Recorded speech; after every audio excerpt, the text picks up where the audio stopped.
Welcome to the Naavik Gaming Podcast, where it is our mission to explore the business and future of video games. We bring together the industry's brightest builders, investors, and thinkers to keep a pulse on current events, dissect emerging trends in games, share lessons learned, and have a great time. This podcast is also part of Naavik's growing ecosystem, which ranges from free and premium research to consulting and advisory services. For more information, visit www.naavik.co. This episode is brought to you by Lightspeed Venture Partners. Lightspeed is a globally leading venture capital firm with over $29 billion in capital under management and more than 500 investments across the US, Europe, and Asia. With its dedicated gaming practice, Lightspeed Gaming, the firm is investing from over $7 billion in early and growth stage capital, making it by far the largest fund focused on gaming and interactive technology. Lightspeed's team combines deep expertise in gaming with a global multi-stage investment platform and a culture that truly puts founders first.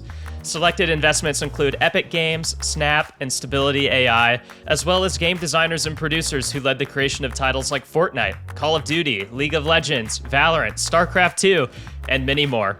For more information, simply go to gaming.lsvp.com or check out the details in the show notes. And with that, let's jump into the episode.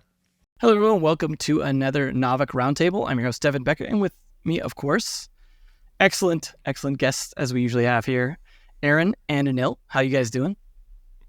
Howdy. Great. Yeah, looking forward to rocking the AA power today. The AA power, that's right. If only my name started with it, or we could have another D on here. We could be D-cells, but yeah, we got GDC coming up. I'm sure a lot of you excited. I will be there, and I believe Aaron will be there. Yeah, I will be there too. So quick plug, if you want to chat with me, chat with Naavik about working with us in some way, whether you want to explore consulting, some type of partnership, whether it's content related, whatever is on your mind, please let us know. We'll attach a link in the show notes. So it's just a quick form, fill it out, let us know. Let us know what you're interested in, and I will do my best to get back to you. I can't promise that I will be able to have time for everyone that submits. Time is scarce, unfortunately, but I'll make sure to get back to you no matter what. And even if we can't meet at GDC, maybe we can find another time. Awesome. I've set up my own form just for, play dates or something. Definitely going to be it's going to be a busy GDC from what I've heard from everyone. That's the attendance, at least from the crowd that, we run in, going to be very high. I think this is probably the GDC I've been asked if I'm going to GDC the most. Yeah, and it's usually a sign that everyone's going for the most part. Really. I echo those sentiments. It feels a lot bigger than last year. Yeah, which is funny given that the layoffs. You'd think people would be like, I can't afford to go now because I don't work in the game industry temporarily. Something like that, where it's, but it doesn't seem to be the case. It seems like a lot of people are like, this is just an opportunity then to rectify that potentially. Yeah, I think as well, it's like the broader story. Times are changing in the games industry, and maybe that means it is time for some bold moves and big announcements. And I wouldn't be surprised if we saw some of those. I hope so in GDC. Yeah, time to bring out the big guns and really capture the attention of everyone with good news. Yeah.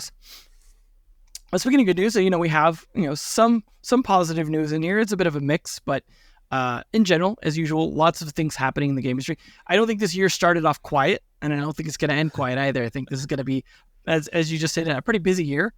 But why don't we just kind of jump into the first thing here, which is maybe not on the positive side, but it will be interesting to see where it goes. Which is Nintendo, as everyone kind of knows, is not a big fan of emulators unless they're the ones selling the ROMs on their virtual console or Nintendo Online thing.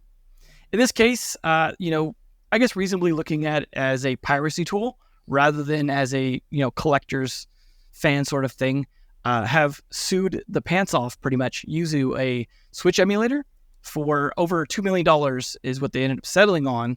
And of course, that emulator is just done at this point. There's no way it's going to keep doing it. And that has already also shut down their 3DS emulator that they had on the same umbrella.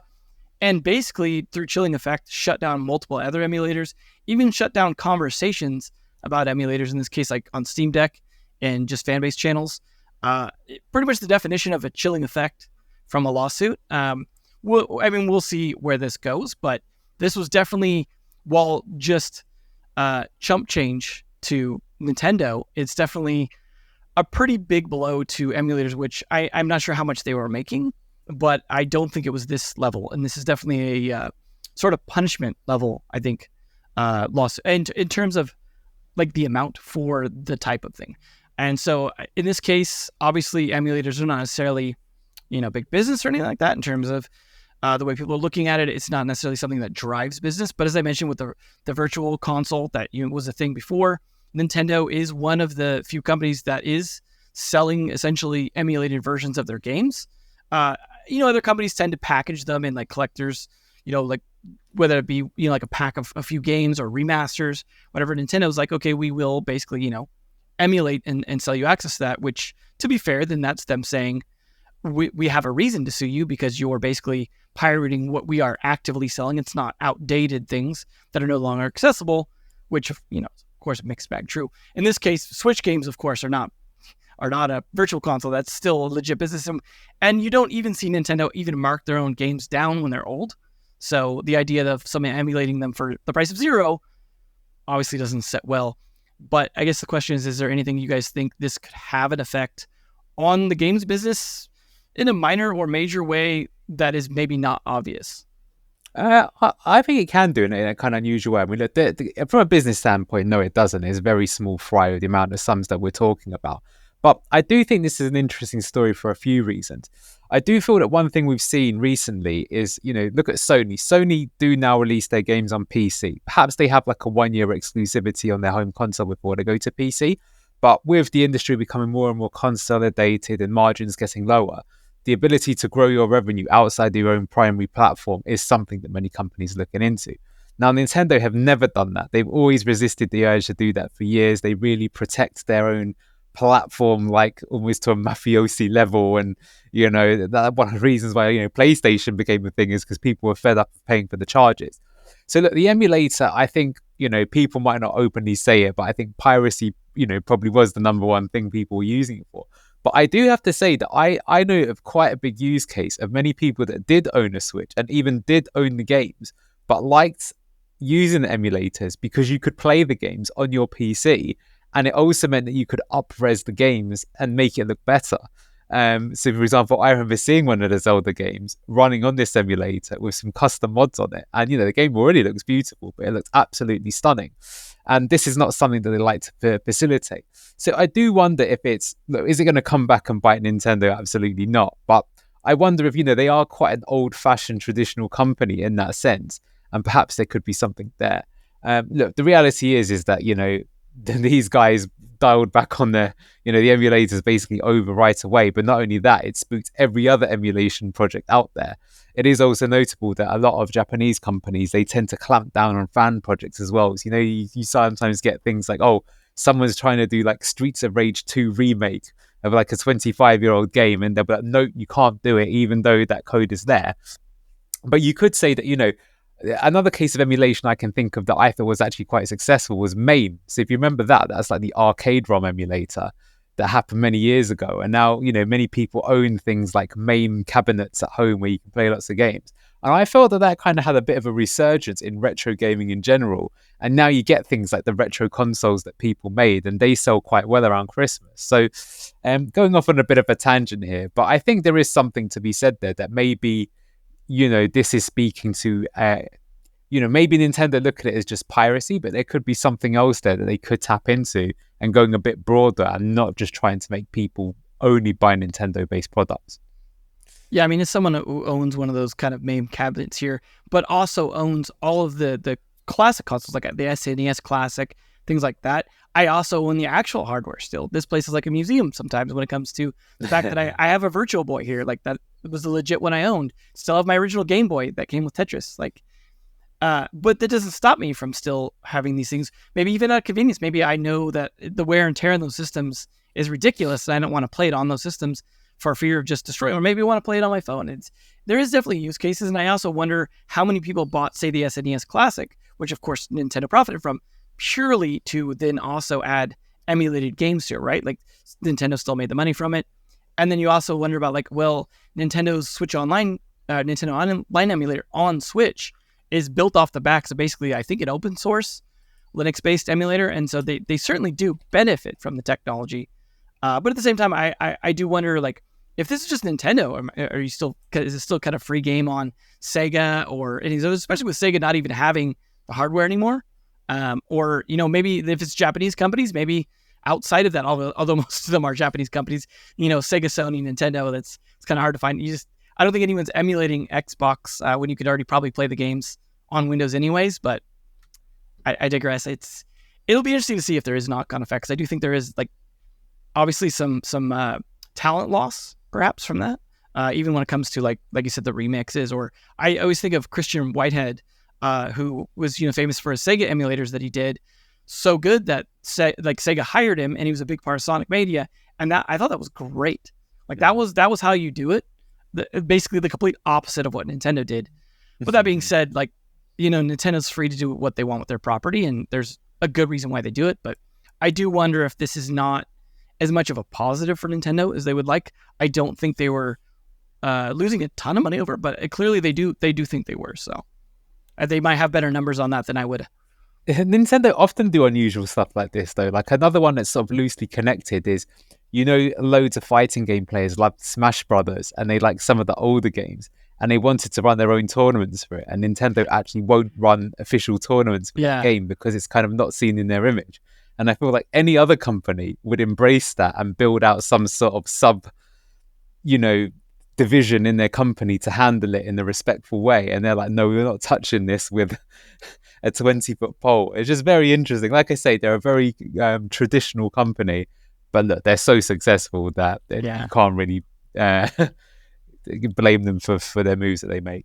It's like the dark side of fandom. It's like something that Disney deals with all the time too, right? Where, as a company that's kind of similar, or even Apple, like the more popular you are, and people trying to celebrate that popularity, might be doing it in ways that you're not happy about.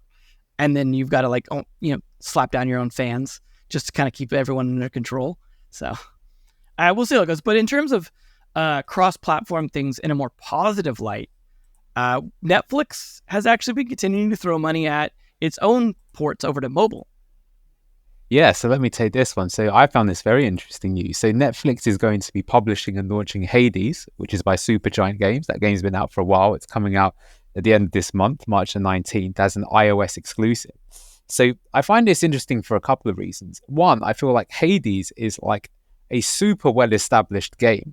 It's the darling of many people, but also quite a commercial success, I would say, for a small studio. Like I own it twice. I can say that right now. I think it's a brilliant game. I play it on my Steam Deck quite a lot. So I think it coming to mobile makes a lot of sense. And this is not something that they've rushed. They've taken like a full year to develop it. They say that they really like try to make it work to be best in class. And there are other things like haptic controls. So I find this a bit unusual why this has been done with Netflix, because I kind of feel like Supergiant could release it themselves and not have to, be at the mercy of some sort of, logins or sign-ins or having things like this. So there's probably more coming down the line, Well, what else do Netflix do?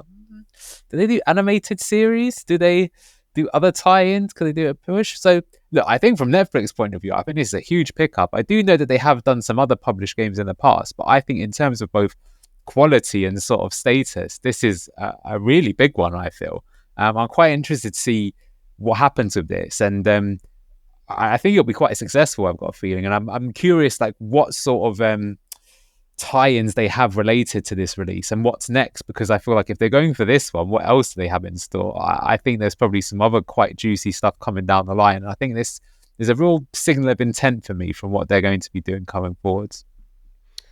Yeah, I mean, it makes sense to me, given that Hades wouldn't be successful on mobile, given it's a premium game, really. And so it makes sense to be bundled with something like Netflix, which would automatically give it potentially a very large audience. And for a smaller studio, whatever sum of money Netflix is handing over for it is probably pretty worthwhile to them. And also, I'm not that surprised on the Netflix front either. I think this is the kind of thing we're going to see much more often from them.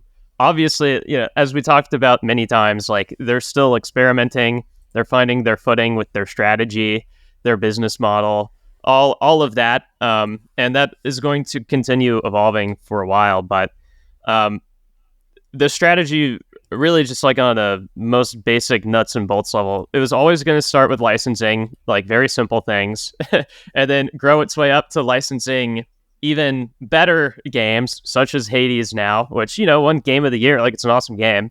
From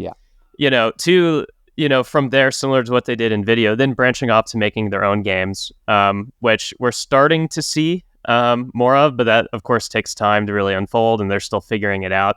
And the biggest question mark with Netflix, honestly, is the UX more than anything, especially for like how people are going to play games on TVs. Like that's the ultimate thing to solve for. But these types of pickups, I think, will become more normal for Netflix in the months ahead, which is really interesting. And it does open a window for potentially like more premium games being ported to mobile in a way that could just immediately make sense and be a differentiator for Netflix too. I mean, it makes sense as well to kind of target the high end of AA in terms of popularity because I can imagine what they spend for it is definitely better, in terms of value. If they're like, hey, we're bringing better like value to our brand in terms of the quality of games we're bringing over without having to bring over the high end in terms of AAA. Now that being said, they still brought over GTA San Andreas. But that's an older title, right? So it's, they're trying to find that sweet spot where they're not trying to bring Call of Duty over to Netflix, but they're definitely going to bring stuff that they know people like, that is high quality, but also not, super crazy to port, generally like 2D or like isometric in the case of Hades. And like Hades wasn't even necessarily the first one in that sort of genre. Dead Cells kind of was the one they did before and was a good test case. And that probably helped get the Hades deal going in terms of if that did well, then they're probably like, okay, well then, we obviously have an audience for this type of game. And also like there's the reverse of what you're talking about, Anil, where, in this case, for example, it is kind of a little bit of a missed opportunity, as I joked with you before about Dead Cells and the Castlevania DLC not existing on mobile yet, despite the Castlevania anime. And there's still ample opportunity for that DLC to be brought over and that tie-in to be made. But if they see a huge pickup, for example, in Hades, the game being played, because they'll have all the analytics for that, which Netflix loves, those numbers to decide what to produce, they can go, hey, now we can justify producing a Hades anime, right? They don't have to decide immediately ahead of time. And this also leads in, for Supergiant, this is a no-brainer because, as Aaron said, they get the money to do the port, support with the port. They also get extra media attention from Netflix doing it, as we're talking about it right now. But also, they're supposed to be releasing the second one approximately in Q2.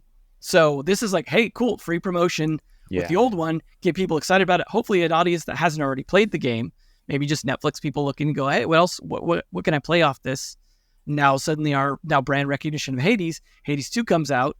I mean, I don't think Netflix is paying to immediately port it to mobile, but this is like a win-win situation, especially for AA and indie. And like there's been some other great games like Into the Breach, Moonlighter, the Ninja Turtles Shredder's Revenge, which was like a great indie sort of like a sequel, remake, whatever you want to call it. And then, as I mentioned, the GTA games. So I think, they've been doing a pretty good job of bringing at least some good recognizable ones, even if they're bringing sometimes IP with the twist, like the previously mentioned Rainbow Six Siege Small World, or like some of the other weird ones like the Shovel Knight one, things like that. They're definitely targeting that sort of indie crowd, or like, the high level indie quality stuff. So they have a strategy, it seems like, at least, as you said, Aaron, is probably looking to go up if they find success with it in terms of for now, what they're willing to spend. Because you said, like, they're not targeting Call of Duty. Like, one of my, like, spicy takes I think I've shared before is that, like, Ubisoft now has the cloud streaming rights to Call of Duty for the next decade. Like, I actually feel like there's much higher odds than people think that someone like Netflix, like Ubisoft, will sell access to a Netflix. Again, it's just all about the UX and solving for that, especially on TVs. But... Right. If Netflix is serious and does solve for it, I mean, it's important to remember that 10 years ago, Netflix barely had any like first party video content. And what they did have, they didn't even make themselves. They basically just funded it. They produced it, but they didn't develop it. And look where they are now as, the largest video content creators in the world. And so if they are serious about games, like what could happen over the next decade, like this is an interesting step, but yeah, the ceiling is going to become much higher in terms of what they're willing to do, given they have perhaps the largest, probably the largest paying audience base for content in the world. Massive global scale, multi-platform, and the largest, or one of the largest content budgets the entertainment industry has ever seen. That's only going to get larger, in the coming years as they continue to scale. And yeah, what that means for games, I still think people are sleeping on like the optionality that Netflix has here, even though it doesn't really make much sense what we're seeing so far in a lot of cases from their strategy, and it's just a lot of questions. I mean, who's to say those questions can't really be answered and solved for in a way that leads to, bigger moves. So I think it'll be interesting. Yeah. I mean, like you said, they started with the stuff that was kind of native to mobile, and then they started bringing stuff over to mobile. And then, sky's the limit from there if they could figure out that UI, UX, which they clearly wanted to do with game controllers that they were trying to do for TV play. We've talked a bit about that before. Like, they've clearly shown their ambitions. It's just a question of whether or not they're able to execute on them in a timely fashion. But it does come down to the question of money. You talk about them spending all this money on content and all that, and then suddenly they're cracking down on password sharing, jacking up the price of subscriptions, trying to look at ad monetization models. Clearly, like, this is not making them extra money as much as they liked, so much as trying to continue to grow that market share and hold on to it. But they've got to monetize some of it. And so I do imagine if they look to continue to scale up those game acquisitions or spend on the game, at some point that leads to then finding ways to further monetize that and not just give it away completely for free as like part of the subscription, or just another tier of Netflix where you're like, oh, plus games. Yeah. My other spicy take that is probably even less likely is that, I mean, and I have said part of this before too, which is that like, I think the writing is sort of on the wall with Xbox over the next generation or two. They're going to exit hardware, primarily become a services company. And Microsoft's going to look at that and think about like, well, we're a multi-trillion-dollar company. Like, how can we make this move the needle? And it'll make sense for them to merge gaming and video together somehow. And Netflix will be there. Xbox will be there. Maybe there's a little interesting type of merger or something that could happen and take, like Game Pass to the next level with Netflix too. Something like that sounds really wacky and weird today. But again, like 5 years from now, or 10 years from now even, like, I think that's going to be pretty normal in an increasingly transmedia world that we'll be living in. Well, as long as it means mobile remasters of a lot of the Sega CD FMV games, then I'm okay with that. Get some Sewer Shark on here. But yeah, well, I will see it. I think it's definitely, like you said, the trajectory for some of these companies seems pretty clear. It's just how they execute and get there that, we might see some stumbles along the way. But when it comes to acquisitions and stumbling and things like that, I think there was a few things you wanted to talk about around Saber and Jagex. Yeah. Let me find my notes for that. So yeah, just piecing together a couple news items that have happened over the past couple weeks. So previously, a couple weeks ago or so, it was mentioned that Jagex, which owns all things RuneScape, that they sold to new private equity owners for about $900 million or so. And Jagex as a business, like, it's been like a big game of hot potato of like who will own them at any given time. So it's not that surprising. But still notable that like they continue to be in these deals. But more recently, it was announced that Embracer is selling Saber Interactive for $500 million. Saber Interactive, they're making the Knights of the Old Republic remake and such. And, part of this conversation could be about like how Embracer is just, selling discs. They're looking to sell Gearbox. They're really just becoming a shell of themselves. And that's fire sad. sale. Fire sale, save the company somehow, and you end up in a worse position than you really started. So that's awkward. But instead of talking about that, I just sort of want to talk about like connecting the dots between these deals, but even like some of what I've seen elsewhere, like Haveli, a private equity group acquiring Candyvore, which made Match Masters.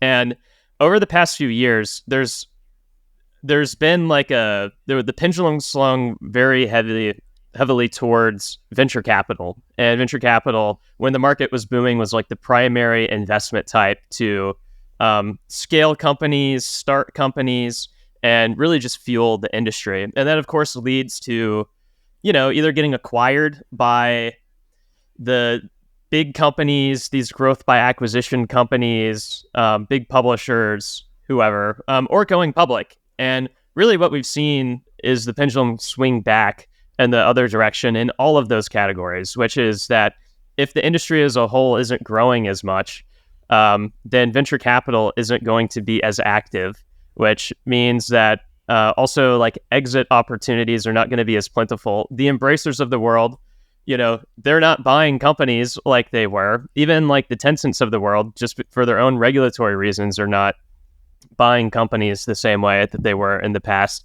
And so what we're seeing right now is really like a new type of investor that's not that new, but I still feel like it's becoming more prominent and not discussed, which is private equity coming into the industry and silently making some moves and, becoming the owners of, these notable IPs, these forever franchises in some way.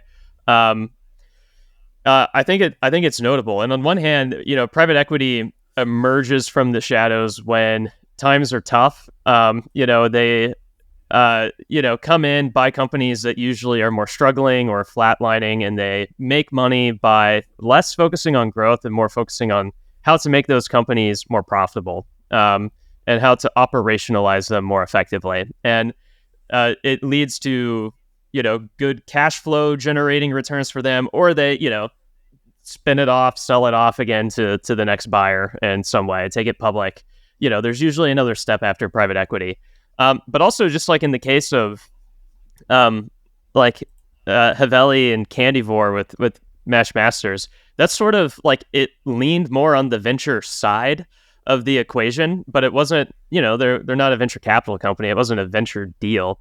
And so, I think what we're seeing there is just like also there are games companies that realize that they don't have to, press the gas super hard all the time on venture and just be regularly reinvesting, chasing the moon always. And instead, like if you have a great game or games, you can have like a great cash flowing business.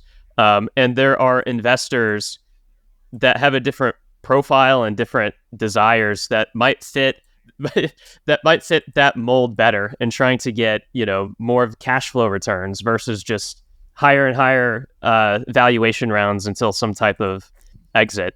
So anyways, I'm sort of like pointing out different examples, but I do think there is like an interesting through line here of like what we're seeing take shape. And the more that the industry, continues to struggle with growth, and more companies realize that they need to rationalize themselves in some ways, I think that this could become a bigger trend, and private equity in small ways and potentially in bigger ways too than even what we're seeing with, several $100 million deals could become more prevalent in the next few years for our industry. So anyways, curious to get your guys' thoughts on this. Do you think I'm onto something? Are there other ramifications of a new investor type, becoming more prominent? What do you think?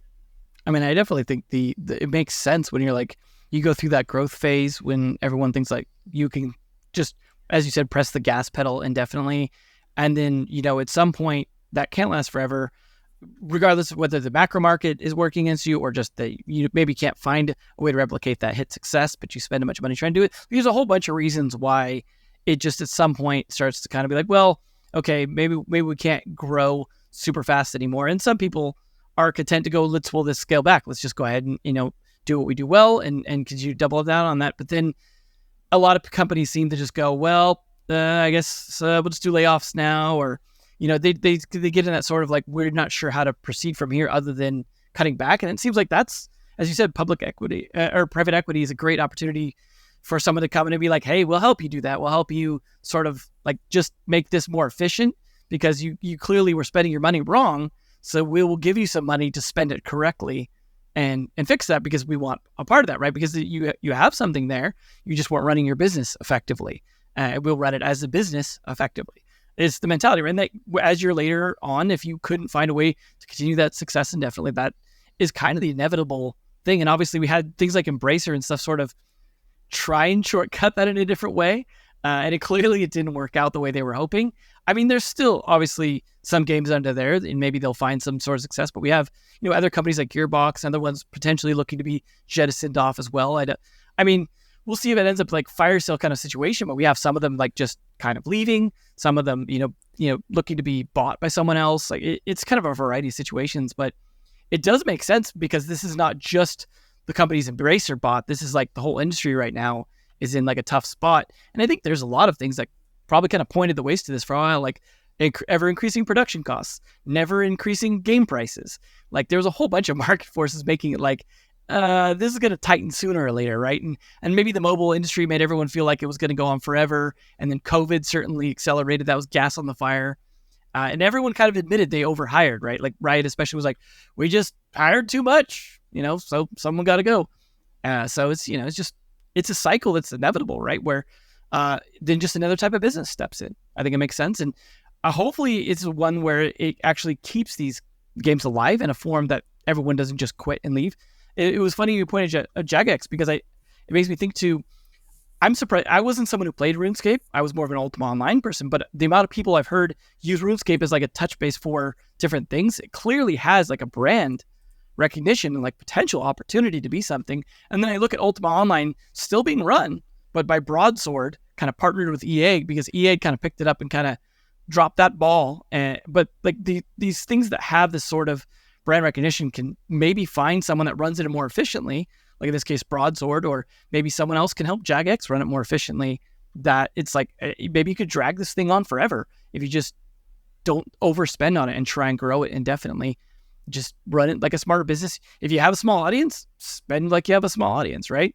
Don't try, if they're not going to go away, right? If they're just aging into your game and never aging out, it could be for everything. Like the stuff I was talking about with Warhammer, like Warhammer's just dragged around forever. It's never been the best, but it's enough people play it. It just keeps kind of going. It works like that. So I think I hope that this actually just keeps these games alive, or it keeps these brands or the employees, and it doesn't lead to more layoffs. That actually just maintaining operational efficiency then means less layoffs. It'll lead to layoffs for sure. I think that's inevitable. And there's good and bad to private equity too. Like sometimes like becoming more efficient is needed for businesses. And it's just hard times to work through. But yeah, I mean, there are other implications of private equity. Different firms work differently, of course, but private equity is usually more debt driven. And so sometimes, they'll put companies more at risk and how they deploy debt to finance operations. Sometimes even they'll, take on debt, pay a massive dividend with it, and then, take it public or something. And then it goes public with a massive debt load. And they got their return because they basically just took the money out of the business. And of course it doesn't happen always, but I bet there will be like weird things like that happen in the games industry as well. So we'll have to see. But I also do think too, like there will be instances where, people with more of that type of background get involved with companies. And I think we've talked about Enad Global 7 in the past as one example. They're sort of like a mini growth by acquisition company compared to an Embracer or something. And really were just horribly run, destroyed a ton of value, and then bought all sorts of random things. And then their current CEO, Ji Ham, through whatever private equity group, bought in. He stepped into the role of CEO, and he's actually done a pretty phenomenal job in turning around that business so far. It's, a very small business today, with growth aspirations and such, but, we're able to make it sustainable, like regularly profitable, like actually put it on a growth trajectory now that everyone in the company can rally behind when it was directionless before. And we might see more leaders like that emerge in certain places. A lot of this, of course, is like pretty small. But I do think there are opportunities in some larger companies even where like it would actually be pretty helpful and unlock a lot of value. if private equity were to go in. And everyone's thinking about Ubisoft, so I'll just say it. That it's like the biggest example where that would make sense, but probably won't happen because of the family's control of the business. But yeah, a different mindset at a different time for the industry. Will be interesting to see how prominent this group of investors becomes. Well, I think it's going to obviously be winners and losers, right? It's not going to be one way or the other, and some will work out a lot better than others, and it's the painful period, right, that we got to go through to kind of correct some of the things that just weren't working, and that's the purpose of any kind of recession type behavior, right? Is to kind of clean house a little bit, but obviously, like it will have probably some negative effects on people that probably shouldn't be cleaned house, or they like when management's just trying to save their own job and throw other people that are good under the bus, kind of things, because like they're just going to bleed the rest of it dry, and hopefully that's not common, right? There's different kinds of businesses, and I'm not as familiar with how private equity cleans up like entertainment businesses as opposed to like more operational like manufacturing business. Like one example I always think of that was kind of surprised me is Safeway, grocery company around here, like grocery stores.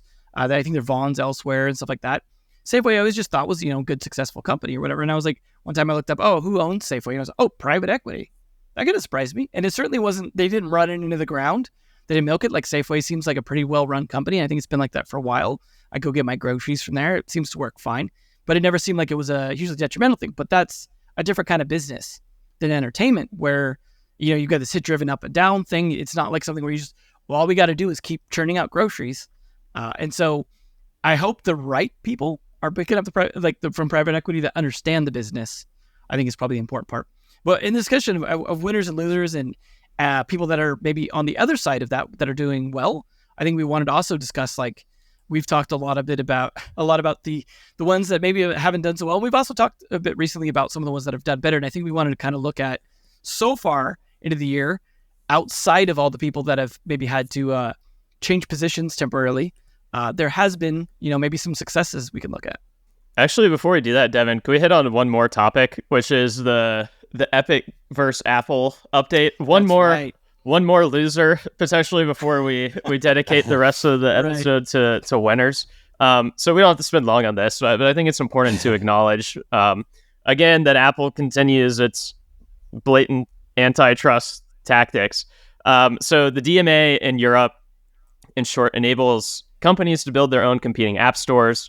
Apple initially retaliated by making it prohibitively expensive to do that, charging, I think it was like 27% fees. So basically like making it just as expensive for like a tougher, clunkier user experience. So to discourage anyone from making their own app stores. Of course, though, Epic Games, they want to push forward because it's in their ethos.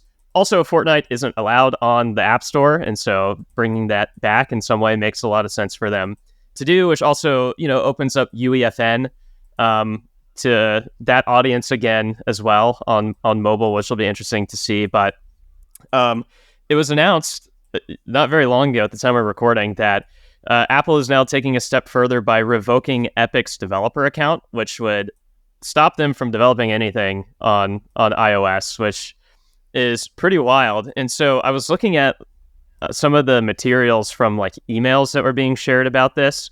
And basically Apple emailed Tim Sweeney, and I'll just quote, your colorful criticism of our DMA compliance plan coupled with Epic's past practice of intentionally violating contractual provisions with which it disagrees strongly suggests that Epic does not intend to follow the rules. We invite you to provide us with written assurance that you are acting in good faith and that Epic Games will, despite your public actions and rhetoric, honor all of its commitment. And then, essentially tell us why should we trust Epic?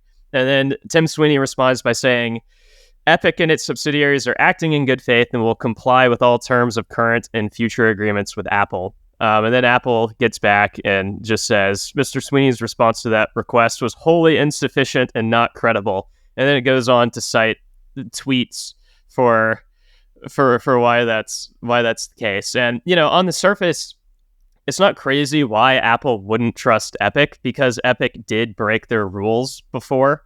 But, there's a lot of gamesmanship clearly going on here. And it'll go to court. I don't know how it will play out, but clearly anti-competitive behavior that goes against the spirit of what the DMA is trying to allow. And, Apple, they continue to find these loopholes. But I don't think it can stand forever. So I'm curious what it'll be like. And obviously, this is bad. Google is maybe not as bad, but also pretty bad too, and certainly not as open with Android as they would want you to believe. But yeah, tough times for Epic still, tough times for mobile at large when, Apple continues to crack hard down on developers. But I don't know, big news, important to acknowledge. It's also worth mentioning that Google has seemed like they're going to behave maybe a little bit better, and then they, of course, in the final hour of the DMA stuff, were like, oh, by the way, we're also going to do some of that bad stuff Apple was doing, and Tim Sweeney called them out for that too. So we'll see how his emails back and forth with Google go after this. But I do find it extremely ironic for Apple to use the terms good faith. Pretty hilarious at that point. Just the choice of those words. Pretty funny. But they also got slapped down with anti-competitive stuff around the same time today, even pretty big fine for their anti-competitive behavior around music stores too. So this is definitely kind of coming to a head. But we'll see how it shakes out. I think it's going to take a while to come to a fruitful head for anyone at this point. Yeah, Anil, as the person here with a mobile gaming studio, how are you feeling about the state of all of this going down?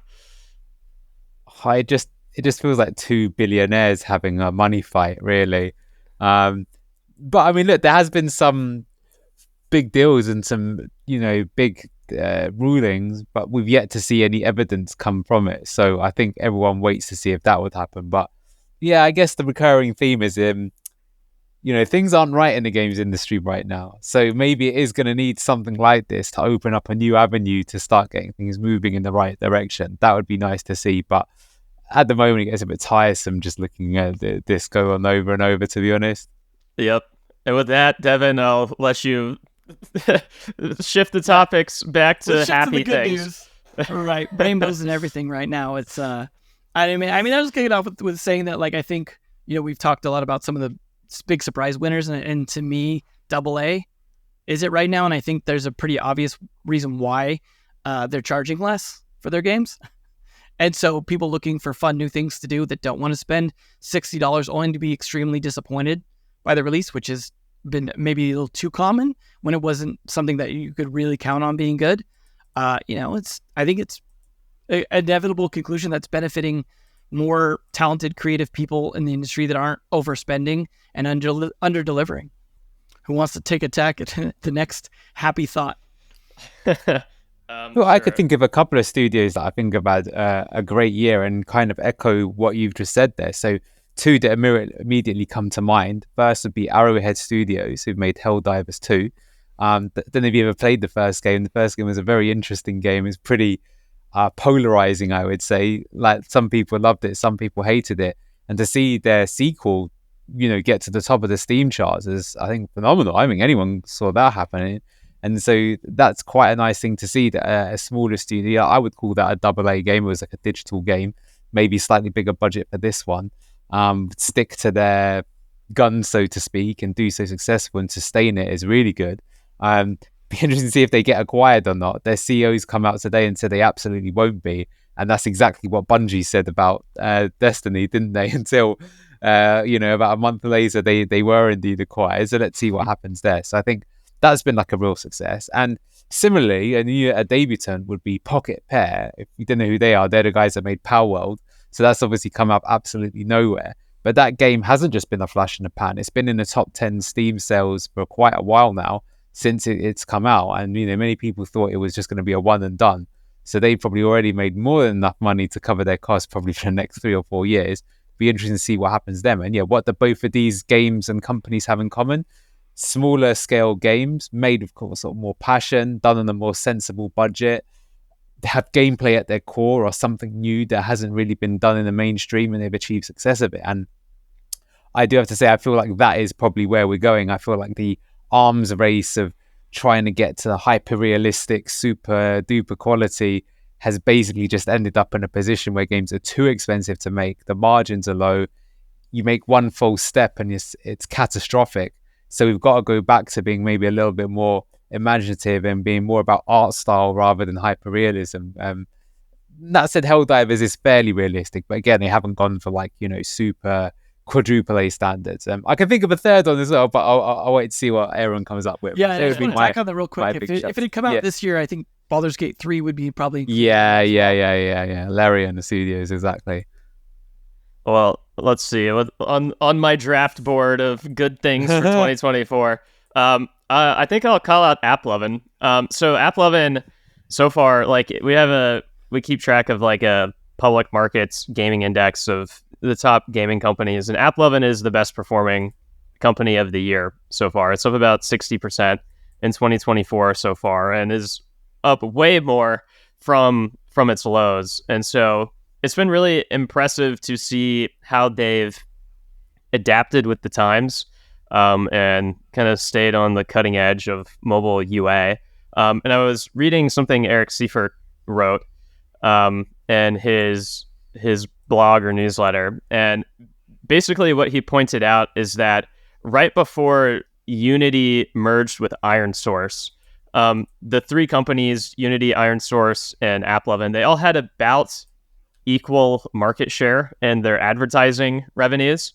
But if you zoom forward to today, Unity and ironSource's advertising revenues combined as of the last quarter was only 55% of AppLovin's. And so, on one hand, that says something about Unity and ironSource, about how they've been, maybe mishandling a bunch of things, and they've had their own issues, in the past couple of years as well, where they broke their algorithm with bad data and had to rebuild it from scratch, and various things like that. But also AppLovin has just done a pretty masterful job at staying adaptive, and creating tooling that works for people. And I think they've always had, some companies have always kind of taken issue with AppLovin for their tactics and or pricing or various things, but to their credit, they've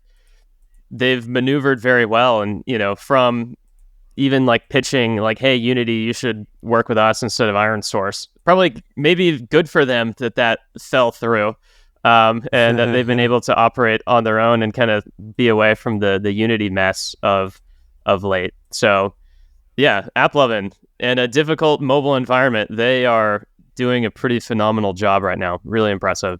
Definitely hope like we could see more, success on mobile, because that's the other area definitely we've talked a lot of doom on, mostly just because it's been a struggle, just based off the way the sort of business model was set up around user acquisition became kind of sensitive.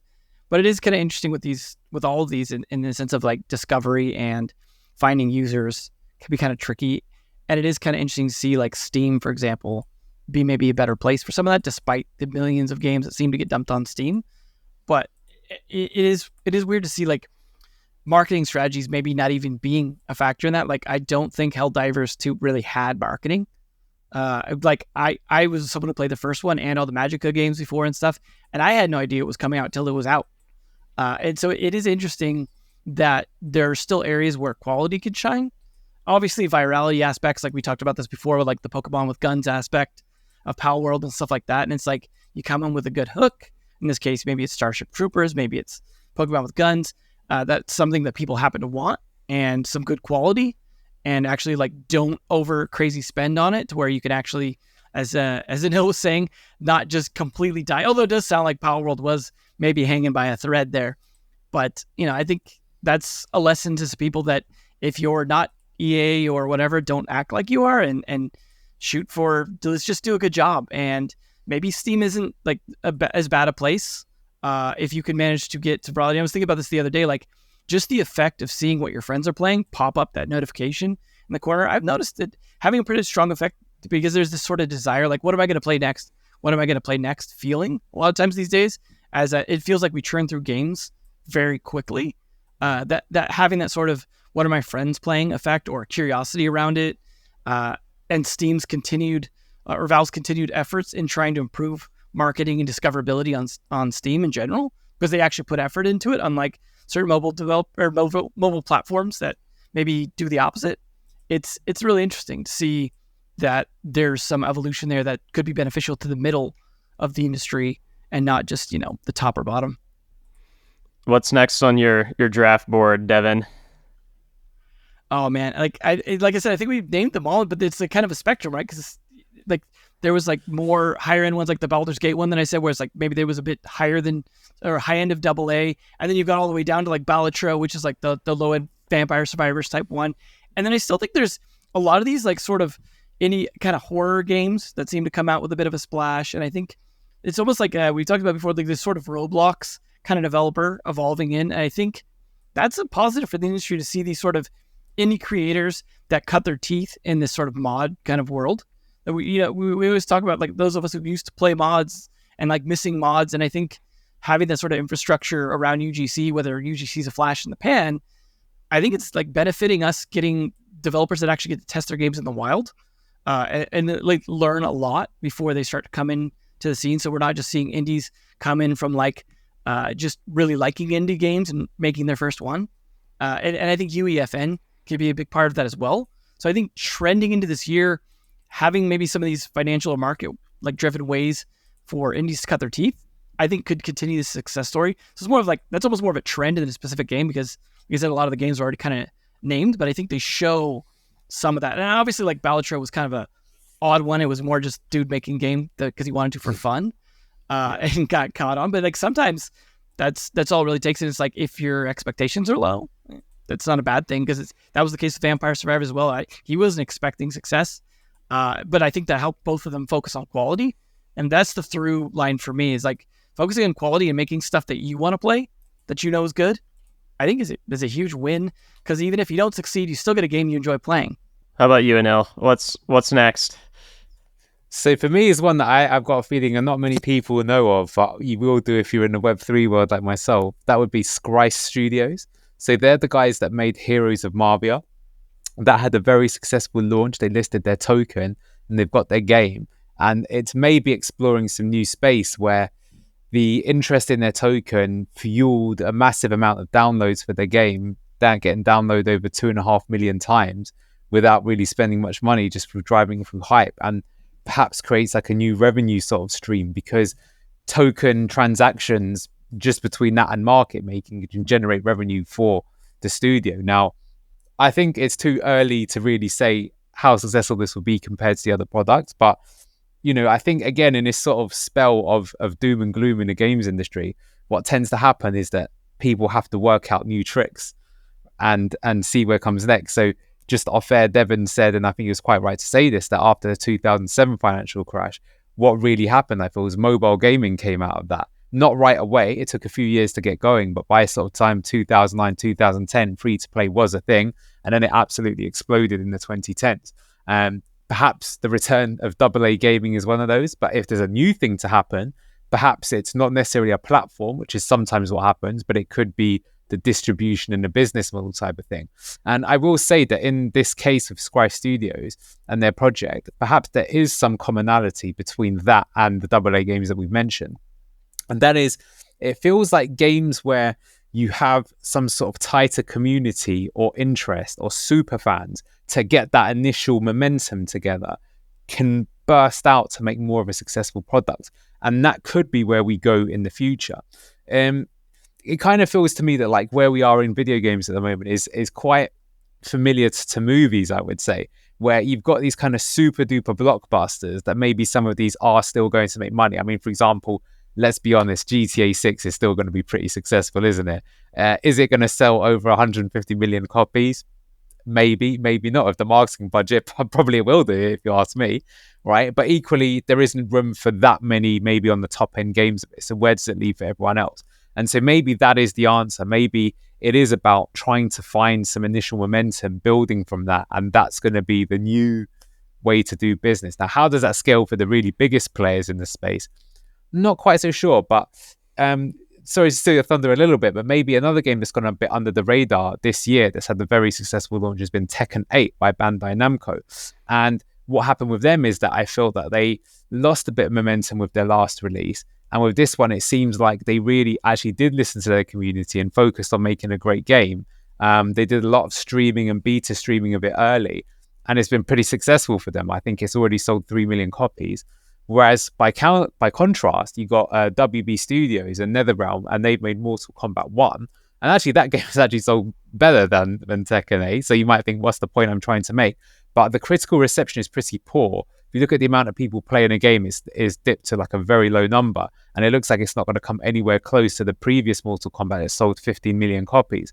And, you know, if you look at on the surface of that game has 3 sort of superhero characters in it. And there's a lot of rumors that essentially that game was supposed to be Injustice 3 that was quickly made into a Mortal Kombat game to put some money onto the profit books. And that's sort of like not the way to go. Whereas these community-led fairs are being good.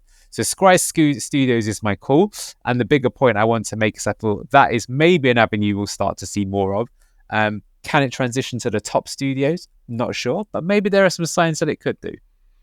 Yeah, and just to back up your point about Mortal Kombat 1, which I've been pretty critical of as well, it's also 40% off today right now. And that made me almost think about buying it, but I think that's a clear indicator that it probably didn't hit the mark despite being relatively successful in terms of a live service model where like, well, if people are leaving, we got to get some new people in. We're going to have to dip that discount, like put in a discount. And because most of the complaints were about the price plus the live service stuff. But like in terms of WB, I was hoping by now that I could be including multiverses on this list. We'll have to see, if that will be maybe their successful live service because they are teasing it already. And I was hoping based off their tease we would see something in the Xbox showcase, but not quite yet. Although I think maybe the McDonald's tie-ins in Europe were maybe just an artifact from before. But I think we might be getting it back. I don't want to overhype it. I'm excited because I enjoyed that game. And it was free instead of being like the Mortal Kombat, like $70 plus kind of thing. So, hopefully we cheer for the people that aren't trying to milk us and looking to just make a good game from. They are kind of a smaller studio under WB, so like that would be almost double A kind of status because they're very small. Yeah, that's kind of the point I'm sort of making here is that maybe because there are some other commonalities of some other games that had, let's say, an off number in their franchise that didn't do well, and they had to rebuild that trust in the future one by listening to the community. So Street Fighter is another example of that. Street Fighter 5 launched and it was a hot mess. It was literally an unfinished game that was released and almost destroyed the franchise. And yet the new game that came out was like one of the most polished in fact probably the most polished fighting game on launch ever made. And it's like, I wonder if the two were connected there. And I actually have a suspicion. I'd be curious with the Mortal Kombat case. Like, I don't want to call out the devs here because I've got a feeling that they were probably pushed into doing some things they didn't want to do. And I wouldn't be surprised if the next one they decide actually, okay, to take their time a bit more on it and try and like maybe really make it good. Like, so Mortal Kombat 13 will be the one, right? It will, of course. It's unlucky for some, but not in this case. But what I mean by that is, this does happen sometimes at studios is that,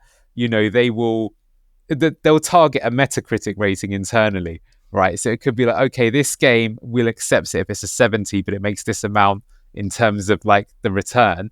But the next one is like, okay, it's actually more important that this is Metacritic 90, even if the sales aren't so good. And the reason they'll justify that is because what you don't want to do is completely ruin a franchise so that you've completely lost it forever, right? Because then, that's why would you want to do that? That's terrible things in the cross-media world that we live in.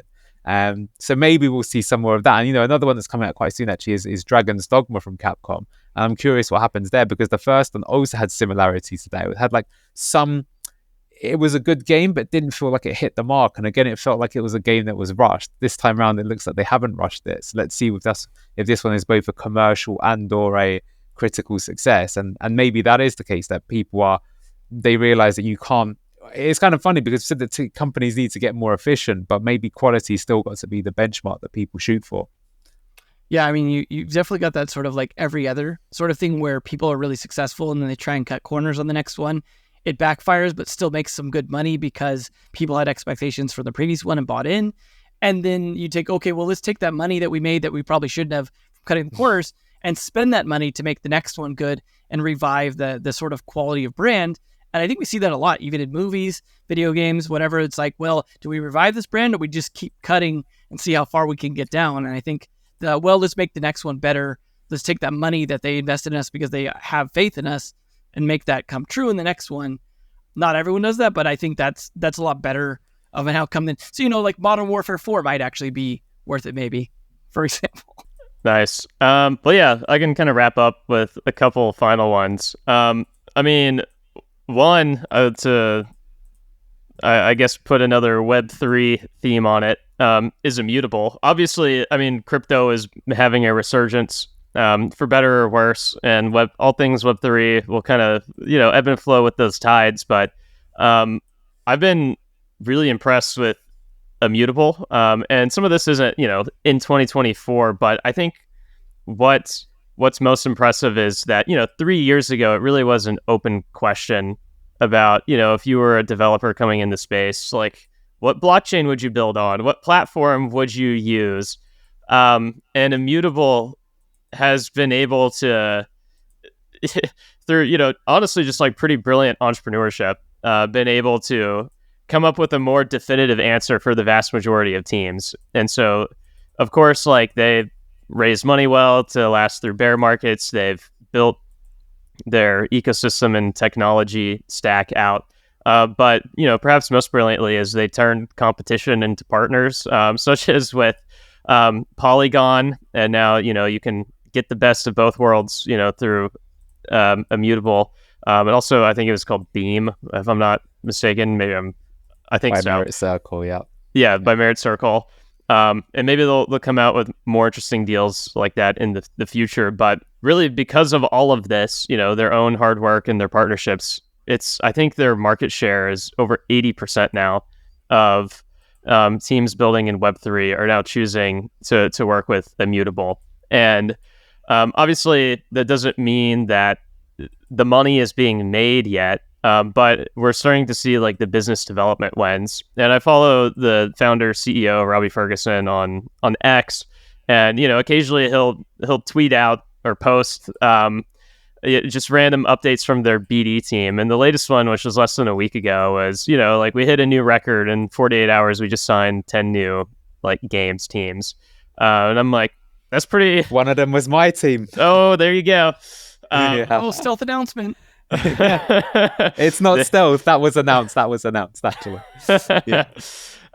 So anyways, it's been really impressive to see how they've been able to maneuver, and now they just continue to accelerate the biz dev wins, which at some point will turn into accelerating revenue wins, probably starting in 2024, but really over the next few years. So that's been one. And then I'll also just shout out Roblox, of course, and there's not a whole lot new that is worth digging into here other than just the snowball of Roblox's compounding. It just continues to roll, especially as they've gone more multi-platform lately. Their user growth is just consistent, year after year, and that enables them to grow their R&D budget year after year and just increase the capabilities on the platform year after year, and that just continues to roll. And the thing about compounding is, at some point, the yearly changes you're able to start making just become larger than what anyone else can match. And so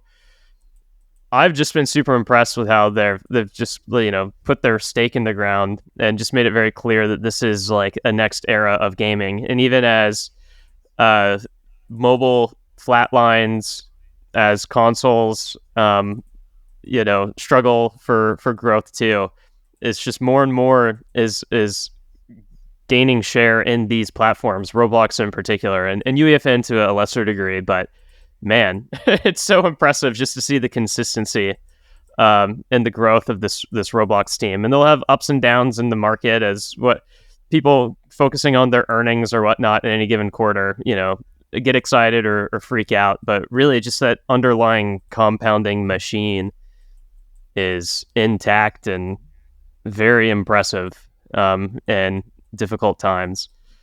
So I don't know. I think there's a lot of interesting stuff in the industry, and there are these big winners. And it's not always, even if the industry as a whole isn't in the best position, or companies find themselves more in red oceans and having to, come out with new tactics to to stand out more than before. There still are these teams, whether it's the AppLovins, the AA's, the Robloxes, the Immutables, that really are making the future their own. And it's, at least as a entrepreneur, it's pretty inspiring to see. Definitely. And I also I thought you had a great discussion with David in the recent interview around a lot of the Roblox and UGC stuff. So I wanted to shout that out because I think that was useful to kind of highlight that industry that I do hope. And I mentioned earlier, that I think that's a big trend that I hope succeeds for the future of game development in general, in terms of game developers having a way to make money that makes sense for smaller people and things. I mean, who knows, maybe it gets taken over by studios and there's not even kids making games for other kids anymore. But it does seem like there's an element of that will stay. And also I wanted to shout out that on the Immutable thing, a lot of their games maybe haven't come out yet, but they did finally get Gods Unchained onto mobile. So for those of you who didn't know that, it finally happened. I think it's still kind of an early version, but it's playable now. So I think that's exciting because that's been their success that they've continued to double down on and make it better and make it grow. So since they don't have a ton out yet, and I also have played some Metalcore, and I think they've got that. I mean, obviously that's not their game, but it is going to be one of the early Immutable games. I think that looked like it was going in the right direction. So I'm hopeful as a Web3 person myself that that business can start to make some sense for a company that's doing it well, because it benefits us all, especially if now's bowl time again, even better for that to try and come up and do something solid, because we know good games take time. So we're hopefully okay, is it time yet? So we can have a lot more to talk about and not just have to make this a one-off segment of what's exciting this year, and that the tide turns in the conversation. But in the meantime, we'll definitely try and keep an eye out for the really fun stuff, as well as the stuff that still needs to be talked about, even if it's not as fun. But I wanted to thank you guys, of course, for coming on as usual. Fantastic stuff, great insights as well. And of course, to the listener for continuing to tune in to what is hopefully a lot of good, insightful discussions on a lot of interesting things happening this year. I'm looking forward to it. And hopefully we'll see you at GDC. Make sure to, if you want to talk to Navik, hit up that form. We'll have that in the show notes. And make sure to do that. Or I guess if you, for some reason, can't find it, there's always email. But definitely let Aaron know and get that going in person, hopefully, because that's always much more fun. But in the meantime, catch you guys next week.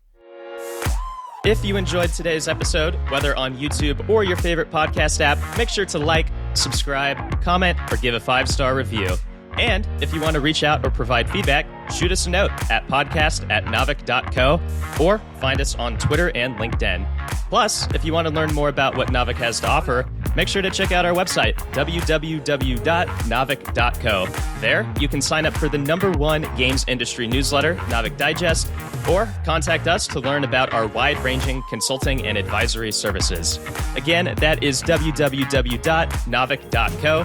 Thanks for listening, and we'll catch you in the next episode.